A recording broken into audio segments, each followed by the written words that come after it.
you know that in 𝗬𝗏 there was a huge facility with furnaces for the processing of sulfur? In 1903, sulfur mining began in the 𝗬𝗏𝗏 district at the foot of Mount San Paolino.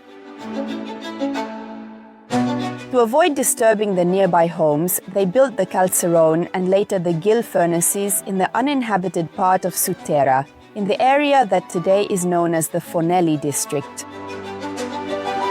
A little further down, a haulage tunnel about 250 meters long is built to allow carts to reach directly the extraction site in the 𝗬𝗏𝗏 district. Production increases so much that it is deemed necessary to build a mega furnace next to the entrance of the Anzili tunnel. The structure was 50 meters long and 10 meters wide. This impressive structure was composed of at least 5 ovens on one side and 5 on the other, all with chimneys. It was designed to replace the ancient ovens. Of the structure, which is now completely buried, some ogival-shaped ovens can still be seen today, providing us with an idea of what it must have looked like in 1905.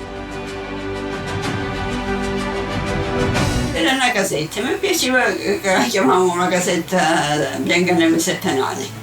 E mio papà ha avuto il piacere di comprarla e quando l'ho comprato ci ho messo al lato e ci ho cominciato a mettere a me. If you liked the video, give it a like. Share it. And click the follow button so you don't miss the next videos.